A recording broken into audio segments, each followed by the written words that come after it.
Terbuka dalam rangka thalabul ilmi. Salawat serta salam marilah kita limpahkan kepada junjungan kita Nabiullah Muhammad sallallahu alaihi wasallam, kepada keluarganya, kepada para sahabatnya, kepada tabi'in dan kepada kita semua yang selalu taat dan patuh dalam menjalankan segala ajaran-ajarannya.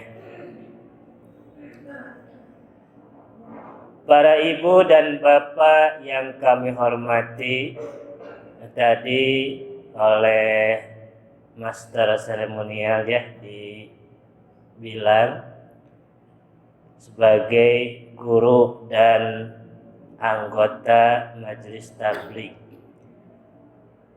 Kami bukan pengajar ya. Akan tetapi sama-sama belajar dengan anak-anak untuk mengetahui mengenai ilmu-ilmu dari Allah Subhanahu wa taala. Begitupun majelis tabligh gitu. Hanya untuk bagaimana kita dalam kehidupan sehari-hari supaya bisa lebih jauhnya bermanfaat, khususnya bagi pribadi dan umumnya bagi semuanya itu. Jadi yang pertama, kami mohon maaf kalau seandainya kami berbicara di sini bukan untuk mengajari, kalau kata orang Sunda namanya ngojai kamari sanes hapunten para ibunya gitu. Tapi orang sasarengan diajar gitu mengenai ilmu agama. Jadi kalau seandainya ada suatu kekurangan dari kami, mohon untuk diluruskan gitu ya. Kalau seandainya benar, mari kita sama-sama untuk menjalankan apa yang disampaikan tersebut. Para ibu dan bapak yang kami hormati, Allah Subhanahu wa taala menciptakan langit, bumi beserta isinya. Itu tiada lain dihamparkan itu untuk semua makhluk hidup, khususnya kita yang menjadi manusia. Oleh Allah Subhanahu wa taala dihamparkan, dicukupi segala kebutuhan untuk kita sebagai manusia gitu. Dan kita sebagai manusia untuk memanfaatkan apa yang telah Allah berikan ke dunia ini, di mana Allah memberikan apa yang untuk dicukupkan oleh kita itu tanpa ada suatu bayaran sesen pun gitunya. Akan tetapi diberikan oleh Allah apa yang ada di dunia ini secara cuma-cuma gitu. Apa adanya. Kita sebagai hamba Allah, kita yang diciptakan oleh Allah, tinggal memanfaatkan, tinggal mengikuti apa yang telah diberikan oleh Allah tersebut gitu. Di dunia ini ada sawah, ada ladang gitu kan, dan berbagai macam untuk kita kerjakan, kita manfaatkan. Itu semuanya adalah untuk kesejahteraan umat manusia gitu, yang tanpa dipungut biaya oleh Allah Subhanahu wa taala. Akan tetapi kita sebagai hamba Allah ya, yang telah diciptakan oleh Allah Subhanahu wa taala, harus ada suatu timbal balik yang telah Allah berikan terhadap kita, apa-apa yang secara gratis tersebut. Apa? Yaitu diantaranya kita diperintahkan oleh Allah untuk beribadah. Gitu. Ibadah memakai biaya tidak? Tidak kan? Kecuali yaitu rukun Islam. Ibadah haji ke Baitullah itu kan memerlukan biaya. Itu apabila kita telah betul-betul menjalankan yang pertama, yang kedua, syahadat, sholat, puasa, zakat. Kalau itu semuanya sudah kita pahami, gitu. Kalau kita sudah betul-betul mengerti dari syahadat tersebut, gitu, maka wajib hukumnya apabila kita sebagai hamba Allah diberikan oleh Allah rizki yang lebih dan bisa untuk membiayai berangkat ibadah haji, wajib hukumnya kita berangkat, gitu. Nah itu ya. Jadi timbal baliknya kita ibadah terhadap Allah dengan sebaik-baiknya. Apalagi kita dalam keadaan sehat. Kalau sudah diberikan sakit oleh Allah Subhanahu wa taala, itu banyak sekali ya. Alasan-alasan, aduh kergering, kerlalieur, badai kajamban oge sesah gitu kan, taliris gitu. Padahal pada waktu kita diberikan sakit oleh Allah Subhanahu wa taala, ada suatu ruksoh. Terang ruksoh? Iya, keringanan dari Allah. Ya, keringanan dari Allah untuk melaksanakan ibadah terhadap Allah, khususnya sholat. Sholat ini tidak boleh ditinggalkan. Ya, dalam keadaan sakit, gitu. Allah memberikan kemudahan bagi umatnya untuk menjalankan ibadah, khususnya sholat. Kan kalau puasa mah Allah membolehkan kita ya kalau dalam keadaan sakit boleh ditinggalkan. Kalau seandainya dengan puasa tersebut kita memaksakan akan bertambah sakitnya, Allah memberikan ruksoh, silahkan tinggalkan. Tapi kalau sholat tidak ada ruksoh, gitu. Jadi kalau sholat itu kita sakit, boleh kita dengan duduk.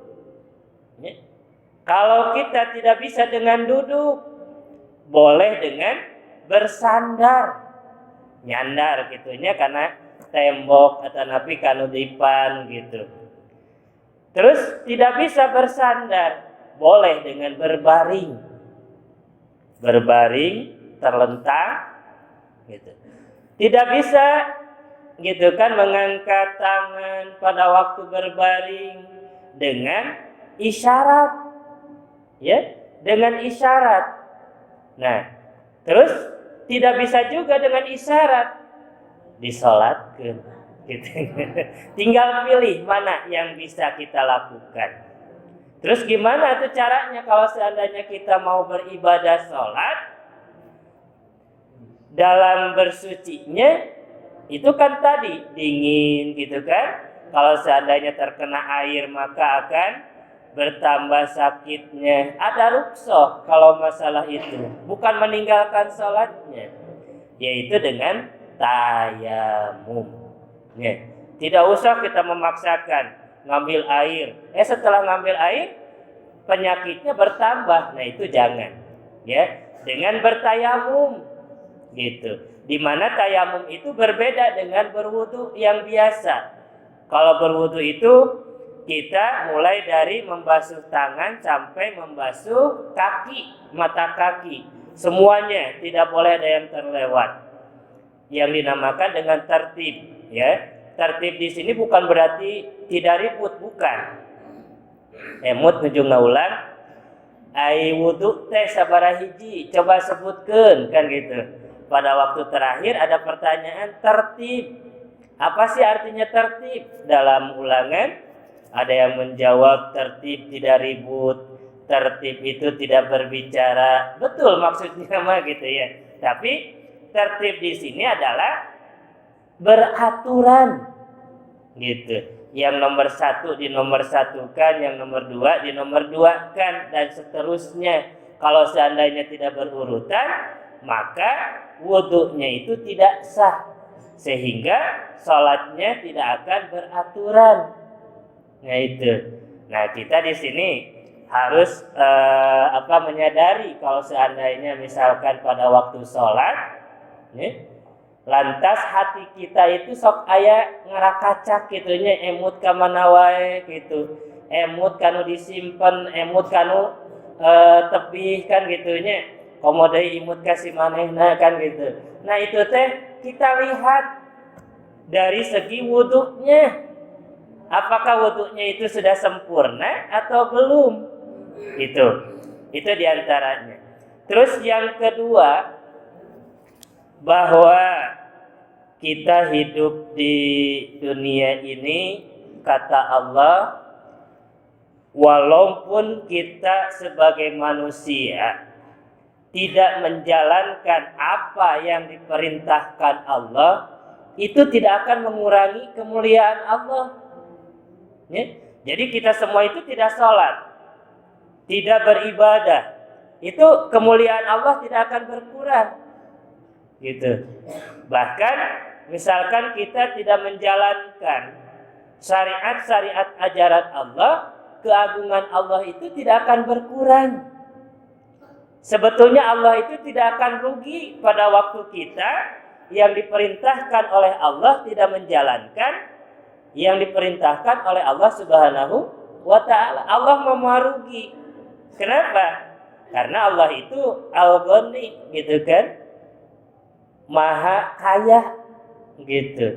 Jadi walaupun tidak disembah, walaupun tidak dilakukan perintahnya, tidak ada kerugian.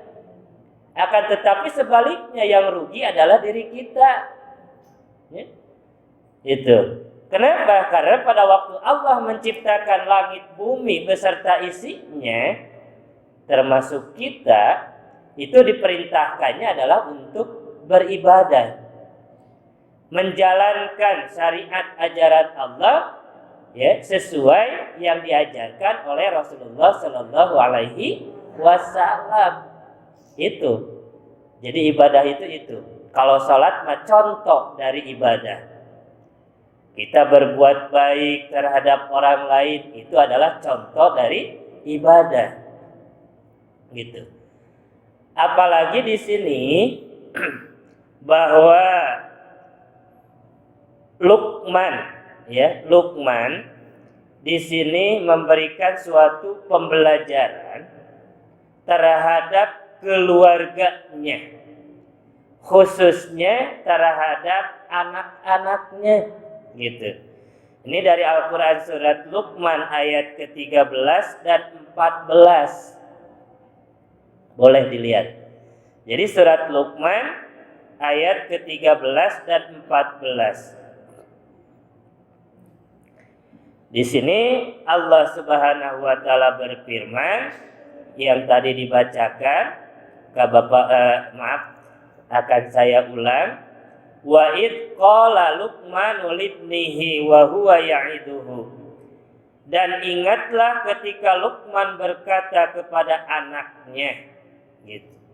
Ketika dia memberi pelajaran kepadanya di sini yaitu kepada anak-anaknya, kepada keluarganya. Ya bunayya, wahai anakku, la tusrik billah, janganlah engkau mempersekutukan Allah. Inna syirka ladulmun adzim. Sesungguhnya mempersekutukan Allah adalah benar-benar kezaliman yang besar. Ini pembelajaran yang pertama dari Luqman melalui firman Allah Subhanahu wa taala. Maksud firman di sini yaitu ucapan, perkataan Allah Subhanahu wa taala. Gitu ya. Nah, kata Allah bahwa pembelajaran yang pertama itu adalah terhadap anak-anak Luqman itu, ya bunayya la tusyrik billah. Wahai anak-anakku, la tusyrik billah. Janganlah engkau mempersekutukan Allah. Jadi di sini berkata bahwa Luqman itu memberitahukan untuk mentauhidkan, gitu. Kita sebagai orang tua itu, anak-anak kita untuk bertauhid. Artinya bahwa Tuhan kita Allah betul-betul satu. Tuhan kita Allah betul-betul yang telah menciptakan langit, bumi beserta isinya. Ini Luqman mengajarkan terhadap keluarganya, khususnya anak-anaknya. Nah, di sini lagi Luqman mengajarkan tersebut bahwa sebagai seorang anak untuk menjalankan segala apa yang diperintahkan Allah. Tadi sholat, ya, yang 5 waktu tersebut tidak boleh ditinggalkan. Apabila ada suatu halangan, kalau perempuan mah pasti ya 1 minggu, ada yang 14 hari itu boleh ditinggalkan. Bahkan hukumnya wajib. Kalau dilaksanakan jadi dosa. Itu kalau ada proboden, ya, perempuan itu ada rukhsahnya dari Allah. Ayah istirahat nak, gitu. Itu mah tadi gimana Pak, kan itu dalam punten raraosan teh di sakola. Kumaha cenah saupamina kan itu dalam keadaan sakit. Terus kalau gitu boleh dong kita bertayamum. Jelas tidak boleh, karena itu mah adalah suatu rukhsah dari Allah, ya, terhadap kaum ibu untuk beristirahat sejenak. Kalau membaca Al-Quran boleh tidak? Ini banyak yang ramai gitunya, berbeda pendapat. Pendapat yang lain ada yang membolehkan, pendapat yang lain juga ada yang tidak boleh. Terus memegang Al-Quran boleh tidak? Nah, itu ada juga yang membolehkan, ada juga yang tidak, tergantung dari situasi dan kondisi. Gimana contohnya? Ini Al-Quran misalkan berada di bawah, di lantai. Apa kita mau mendiamkan? Kita, ibu misalkan yang sakit, ya, apakah mau diam saja Al-Quran misalkan dalam keadaan kotor? Boleh, itu kata Allah, silahkan saja diamankan terlebih dahulu. Itu soalnya kalau seandainya Al-Quran di lantai, itu akan mengakibatkan dilangkahi oleh anak. Bahkan kita pun, ya, kalau tidak kelihatan bisa melangkahi Al-Quran, jadi dosa. Di sini bukan berarti kita menyembah, bukannya. Karena Al-Quran ini adalah kalam Allah, Al-Quran ini adalah kitab Allah, ya, yang wajib kita baca, yang wajib kita ikuti apa yang tertera di dalamnya. Berarti ini adalah kitab suci, ya, kitab pedoman bagi kita. Maka kita wajib untuk memberikan atau menyimpan di tempat yang aman, gitu. Jadi intinya bukan menyembah, gitu ya. Yang disembah itu adalah Allah, gitu. Nah itu. Terus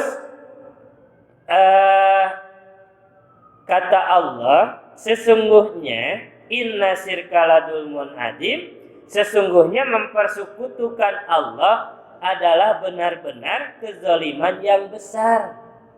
Jadi kita menduakan adanya Allah, ya, artinya gini, kita sholat, kita berdoa, kita meminta, memohon kepada Allah.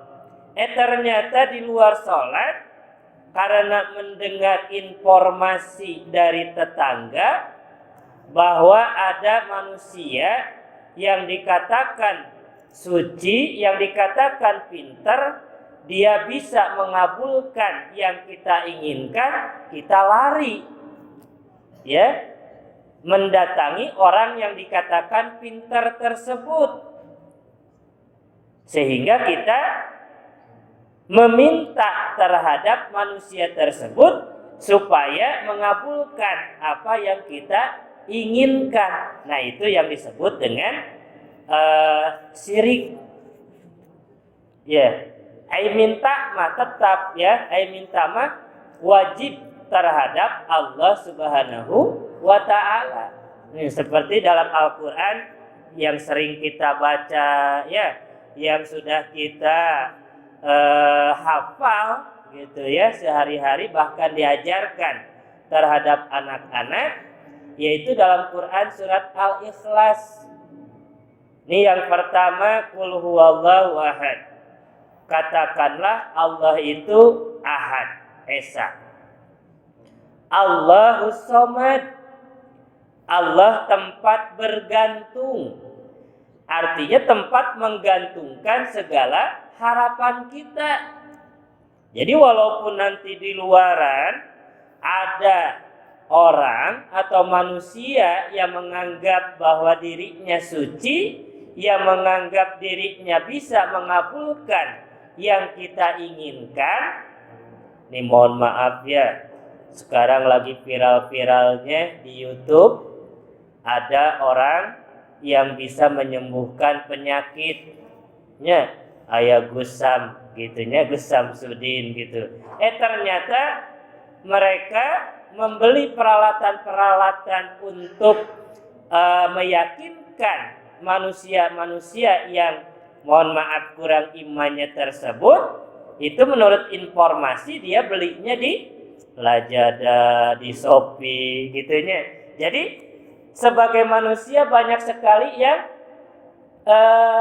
tertipu gitu terhadap orang-orang yang dianggap bahwa dia itu orang pintar gitu, ya. Jadi sebagai hamba Allah mah kita yakinkan saja, ya, meminta itu hanya satu, kepada siapa? Yaitu kepada Allah Subhanahu wa ta'ala. Itu. Jadi jangan sampai dia mah bisa ngabulkan. Emang dia Allah? Gitu, ya. Gitu. Terus yang kedua, mereka yang dianggap pintar tersebut, yang dianggap gagah, bahkan disebutkan aya namanya, aya menyebutkan bahwa orang tersebut ada yang kebal gitu kan. Padahal Allah pada waktu diturunkan yang namanya nyamuk digegel gitu nih, anu kebal eta teh gagaro, manya anu kebal bisa gagaro kan gitunya. Di pasihan panyawat panas nyebret kan gitu. Itu oleh Allah. Ya gitu. Jadi di dunia ini tidak ada orang-orang yang gagah perkasa terkecuali kalau Allah sudah mengizinkan gitu. Bahkan panutan kita Rasulullah Muhammad SAW, ya, dia itu pada waktu sejarahnya itu berjuang menegakkan ajaran kita, ajaran Islam, ya, itu tidak pernah dikatakan bahwa Rasulullah pada waktu dilempar, pada waktu disabet oleh pedang dari musuh gitu kan, tidak ada sejarah mengatakan Rasulullah itu kuat, ya, kuat dikadek gitu kan, kuat disabet oleh pedang, tidak, ya.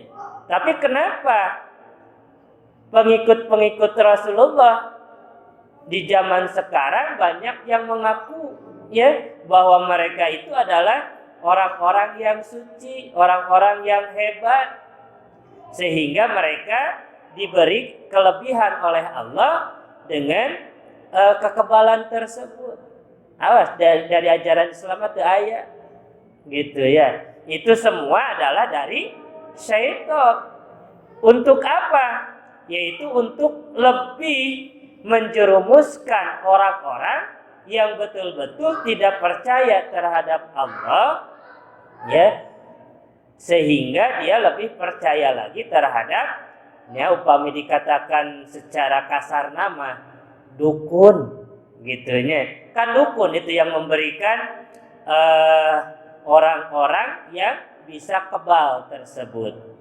Kalau sudah hilang nah imannya yang pertama gitu kan, wahai mbah kan gitunya, dia sudah hilang, artinya sudah percaya terhadap manusia tersebut, hilang keimanannya, udah setan atau dukun tersebut tidak akan bertanggung jawab. Nanti di akhirat itu pada waktu, mohon maaf lebih jauhnya setelahnya hari kiamat, ya, ada pertanggungjawaban. Mereka meminta pertanggungjawaban terhadap orang-orang yang memberikan jalan yang tidak lurus tersebut. Mereka angkat tangan. Nah, itu kamu mau gitu kan? Padahal itu adalah hanyalah tipu belaka.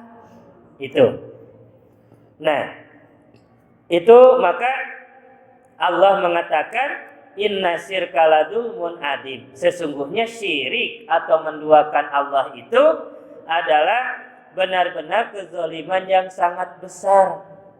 Tidak akan diampuni selama orang yang syirik tersebut, yang menduakan Allah tersebut tidak bertaubatan nasuha. Gitunya. Misalkan contoh lagi yang lain, ada seorang penjual hayang pekerja ingin meningkat pekerjaannya menjadi pimpinan gitu kan, datangnya bukan kepada Allah tetapi datangnya kepada manusia. Nah, itu adalah inna syirka ladulmun adim, gitu, yang sangat besar. Jadi kalau kita ingin sesuatu langsung gitu, Allahu Samad, ke Allah mintanya. Kenapa? Karena Allah itu tempat bergantung, sanes kugulantungan. Tapi bergantung itu kita betul-betul mengharapkan dari Allah Subhanahu wa Ta'ala.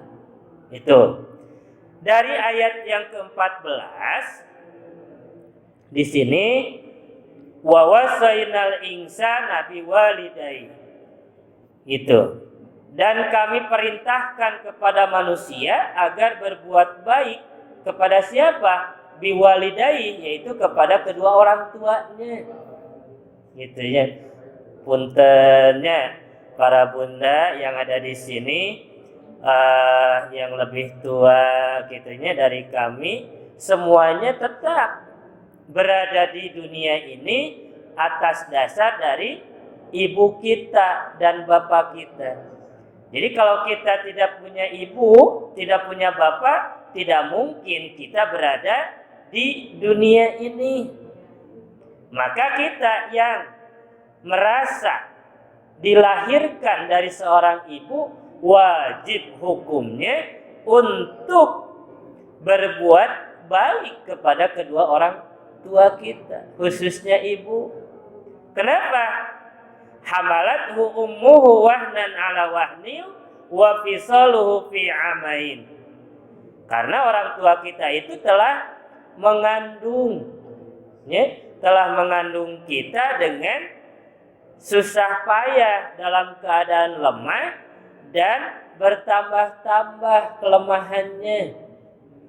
Dari 1 bulan gitu kan, itu ngidam pokoknya hararoyong anu asin-asin, bahkan banyak yang menginginkan dari 1 bulan sampai 4 bulan tersebut keinginan-keinginan yang aneh gitunya, menginginkan hal-hal yang aneh. Hoyong buah tabuh 12 wengi gitu kan, kasaha nyuhungkeun kan gitu. Gitu. Bahkan di lembur mah gitunya lembur pun bojo ada cerita ngobrol gitunya sareng pun bojo. Kalau di sana itu ada yang menginginkan untuk mengumpulkan kotoran dari kucing lalu dibungkus gitunya disimpan dengan kaleng cuma untuk menghirup saja. Setelah menghirup dia itu udah itu makanya aduh jijik banget ya gitu. Nah oleh sebab itu gitu ya supaya ini mohon maafnya yang muda-muda yang belum menikah bahkan yang akan memberikan tambahan dari momongan tersebut. Hal-hal tersebut itu adalah suatu yang bisa dihindari dengan cara apa? Yaitu dengan cara hal-hal tersebut tidak usah dipaksakan. Walaupun dia nangis kan kadang-kadang sok nangisnya lolong seran gitu ciga murang kali hoyong jajan gitu. Tapi kantos gitu nya kumurang kali anu kadua gitu. Suhungkeun nanti pun bojo teh aduh aneh gitu nya nyuhungkeun rujak gitu tabuh 12 aduh gitu. Masya Allah. Nah itu jadi jalannya itu kita sebagai hamba Allah nah ya tinggal satu perbanyak istighfar dan memperbanyak bacaan-bacaan ayat suci Al-Quran di mana dengan hal tersebut itu akan memberikan suatu yang bermanfaat terhadap si janin tersebut. Bahkan banyak ceritanya orang yang suka membaca Al-Quran pada waktu dia itu mengandung ya sampai dia melahirkan itu si jabang bayinya itu menjadi pintar membaca Al-Quran tanpa diajarkan dengan sungguh-sungguh. Jadi pada waktu dia itu terlahirnya 1 tahun, 2 tahun, ada yang membaca Al-Quran, ada yang ikut ke pengajian, membaca Al-Quran, bahkan membaca Asmaul Husna. Dia seperti lari-lari. Ternyata pada waktu di rumah, dia gegerendengan, saur bahasa Jerman nama, gegerendengan gitu, mengucapkan apa yang diucapkan oleh anak-anak DTA atau madrasah atau RA. Nah itu, jadi akan mudah. Beda dengan kalau seandainya pada waktu mengandung tersebut yang didengarkan adalah dangdutan gitunya. Aduh gitunya ajeb-ajeb gitu. Naudzubillah summa naudzubillah min dzalik. Jadi itu juga dalam membentuk karakter anak itu ternyata bukan dari terlahir, akan tetapi mulai dari ngidam tersebut sampai 4 bulan, 7 bulan, dan 9 bulan itu dibiasakan ibunya itu untuk membaca ayat-ayat Al-Quran. Apa yang dibaca itu tidak ada ketentuan. Silahkan. Al-Quran kan terdiri dari 114 surat. Ada 30 juz. Bahkan menurut ahli Quran, menurut para ulama, digenapkan ayatnya itu 6.666 ayat. Padahal tidak demikiannya. Itu ada 6.200 berapa gitu ya. Tapi itu menurut para ulama mah kanggo mempermudah ingatan kita yen ayat-ayat Quran teh dina 30 juz tersebut ada berapa ayat?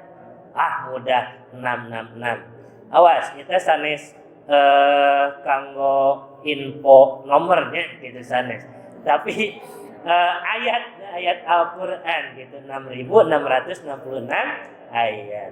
Di mana dalam Al-Quran itu mengandung ketauhidan, mengandung akhlak, ada ibadahnya, ada sejarahnya, sehingga Al-Quran ini disebutkan sebagai kitab pedoman. Artinya sebagai manusia yang ingin sukses, ingin bahagia dunia akhirat, maka yang dibaca pedomannya bukan KUHP, bukan undang-undang yang lain, akan tetapi Al-Qur'an. Ya itu ya. Nah, di sini selanjutnya anis kurli wali walidaik ilayyal masir. Dan kita itu diwajibkan untuk selalu bersyukur terhadap Allah. Apa yang diberikan Allah terhadap kita, berapapun itu nilainya, baik kecil bahkan besar, wajib kita bersyukur. Jadi ulah sampai kita itu putus asa gitunya, apalagi ogah-ogahan pada waktu diberikan oleh Allah rezeki kecil ya, terhadap suami tidak menghargainya. Hari dikasih rezeki yang besar baru ya ada senyumannya. Tidak boleh demikian ya. Kalau demikian maka rumah tangga kita itu tidak akan bertahan dengan lama. Gitu ya. Itu diantaranya, lebih jauhnya ke sana. Terus yang kedua, dan kepada orang tuamu. Artinya kita itu harus bersyukur terhadap kedua orang tua. Bagaimana caranya kita bersyukur terhadap kedua orang tua? Yang pertama, puntennya sanes mamagahan, mengikuti kahoyongna kolot urang. Jadi mengikuti apa yang diperintahkan oleh orang tua. Gitu. Wala taqul lahuma janganlah kita itu berkata-kata gitunya, apalagi lebih dari kata-kata atau haram hukumnya. Pada waktu orang tua kita menginginkan suatu yang diinginkan oleh orang tua, lantas kita malas mengatakan kalimat atau kita mengalihkan kepada anak kita atau kepada adik kita atau kepada kakak kita, sedang orang tua itu menyuruhnya kepada kita, maka orang tua kita itu akan bendu gitunya. Itu mah tuh puntennya maneh teh hayang dititah ku saya kan gitu. Itu teh sudah menyakiti ya, menyakiti orang tua, sehingga pada waktu dialihkan permintaannya tersebut terhadap yang lain, itu orang tua akan mengatakan, udah, gak usah. Apa yang saya inginkan sudah tidak ingin lagi. Udah semuanya diam aja. Nah itu, jadi artinya pada waktu orang tua kita itu menginginkan sesuatu, kita itu harus betul-betul cepat-cepat. Ya, langsung laksanakan perintah dari kedua orang tua tersebut. Yang terakhir dari Allah, kita itu semuanya akan kembali kepada Allah. Semua yang ada di dunia ini, baik yang merasa dirinya beragama Islam ataupun yang tidak beragama Islam, tetap semuanya kembalinya kepada Allah Subhanahu wa Ta'ala. Kan seringnya kita mendengar kalau ada yang meninggal, innalillahi wa inna ilaihi raji'un. Asal dari Allah dan akan kembali kepada Allah. Nah itu betul. Tuh ayahnya menyebutkan, wah kayak kembali nate si eta ka juri genderuwo. Tuh ayah. Tapi di sana sudah jelas, innalillahi wa inna ilaihi raji'un. Nah itu ya. Jadi semuanya itu kembali kepada Allah. Nah, bagaimana? Kembali lagi ya, tadi ada hadis ya, ada hadis yang menyatakan wa itta'adzana apabila anak Adam meninggal dunia, maka terputuslah amalannya itu. Ya. Jadi amalan di sini adalah kegiatan. Jadi sanes nilai. Jadi apa yang kita kerjakan dari terbangun sampai tertidur itu adalah amalan. Gitu ya. Illa min salasin, kecuali 3 perkara dari perbuatan tersebut yang dikerjakan oleh hamba Allah selama hidup di dunia, ya, pada waktu diambil nyawanya tersebut ada 3 yang tidak akan terputus. Apa? Yang pertama adalah sedekah jariyah, sedekatun jariyah. Apa yang sering kita dengar dan populer, yaitu diartikan dengan wakaf. Wakaf ini adalah pemberian sebidang tanah kepada orang lain atau kepada sekelompok anggota atau perkumpulan pengajian atau pemerintahan atau organisasi untuk satu, dipakai sebagai sarana pendidikan atau dipakai sarana ibadah. Nah, itu adalah wakaf. Gitu ya. Maka nilainya baru ini. Nilainya gitu. Itu tidak akan terhapus. Walaupun para ibu atau bapak yang telah memberikan wakaf tersebut telah meninggal dunia. Jadi nilainya itu tidak akan terputus walaupun sudah wafat.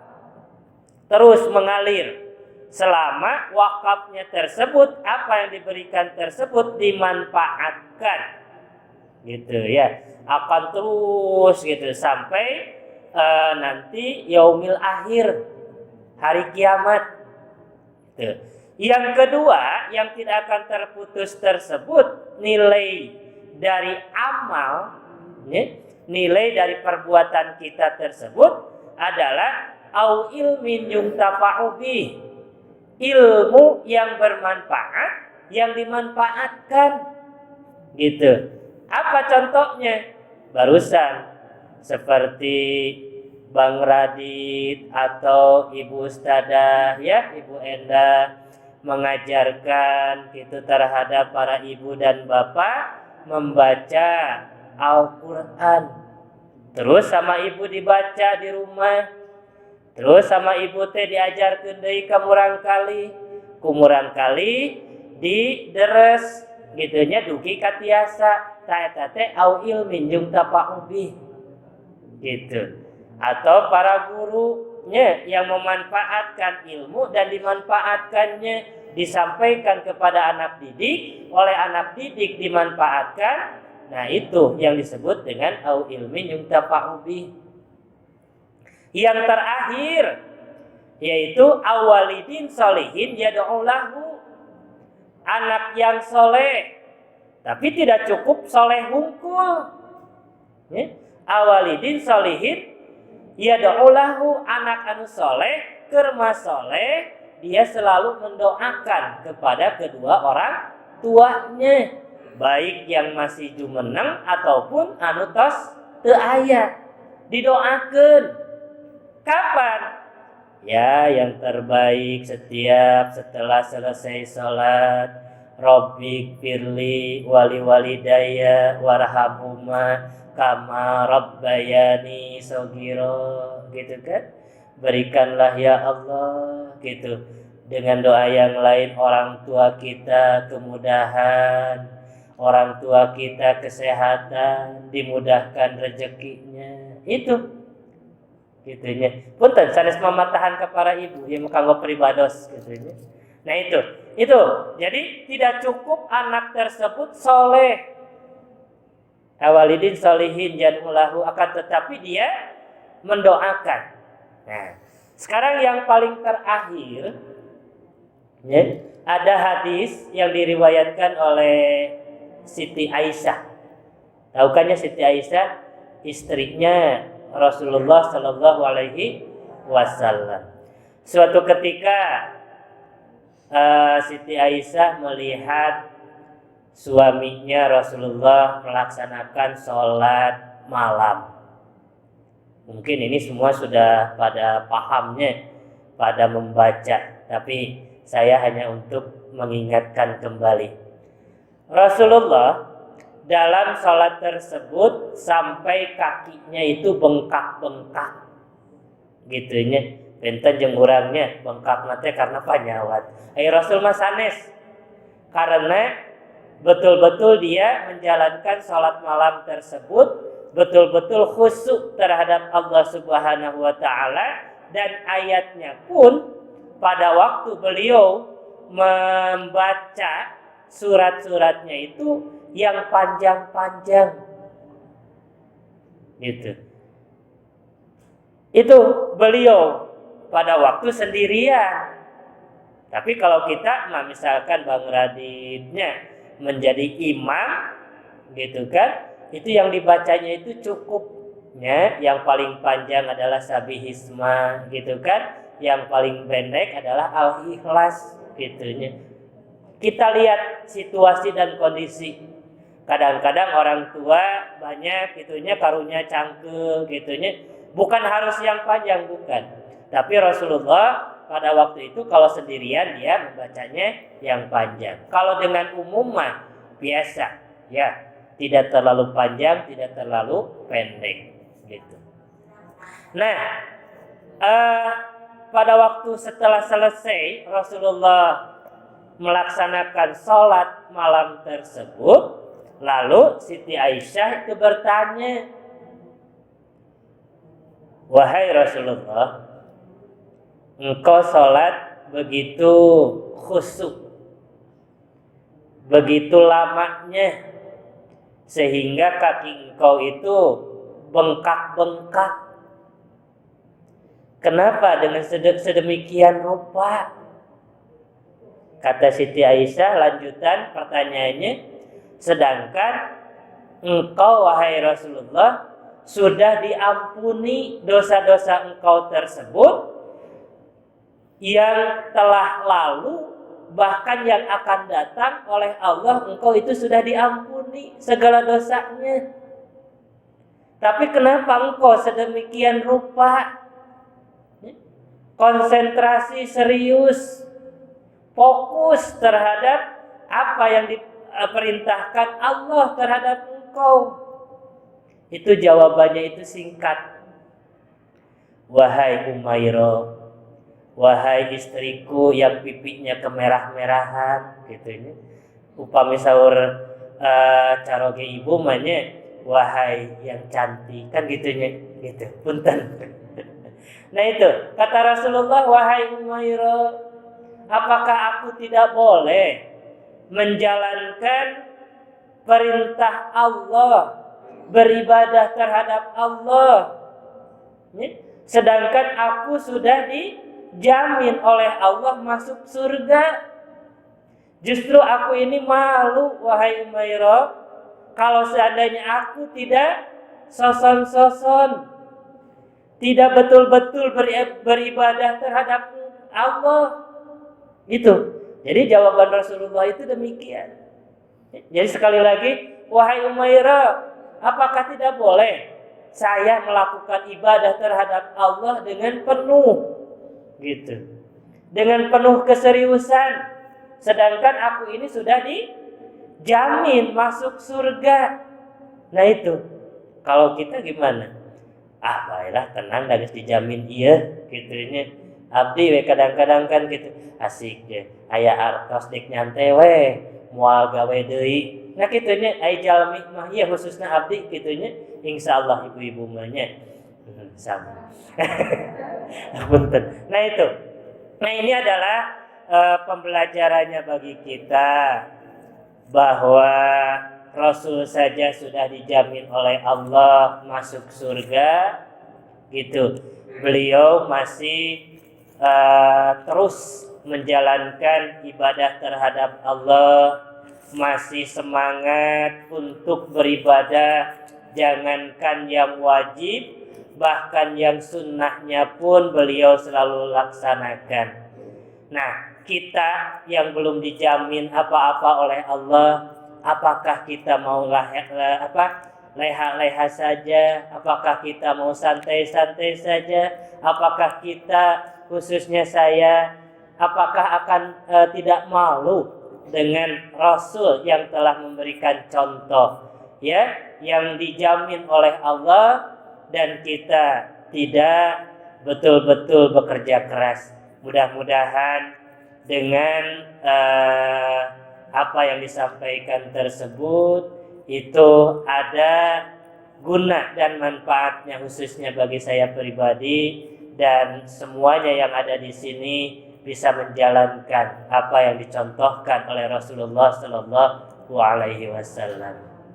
Yang paling terakhir, zaman sekarang ada yang menganggap dirinya paling suci, ada yang menganggap dirinya sebagai, mohon maaf, habaib, itu ya, yang dielulukan oleh masyarakat, sehingga orang tersebut yang menganggap dirinya suci, dia tidak melakukan sholat. Sekarang banyak, ya, bahkan mohon maaf, di keluarga kami, saudara kami ada yang sedang berdebat dengan hal itu, ya, mereka mengatakan itu kata pengajian ini. Nah, oleh sebab itu, mari kita lihat anak-anak kita, bisi ada yang ikut pengajian-pengajian tersebut, mari kita stop supaya tidak keterlanjuran, supaya betul-betul bisa kembali lagi kepada ajaran Allah yang sebaik-baiknya. Rasul saja tadi masih melaksanakan, sudah dijaminnya. Dia menganggap suci, dia tidak melaksanakan salat.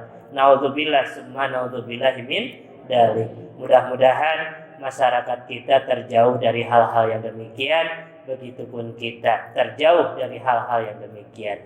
Mohon maaf apabila banyak kata yang salah, banyak kata yang menyinggung, itu tidak ada maksud dari hati saya pribadi, dan yang benarnya dari Allah Subhanahu wa taala. Sekian, mohon maaf. Wassalamualaikum warahmatullahi wabarakatuh.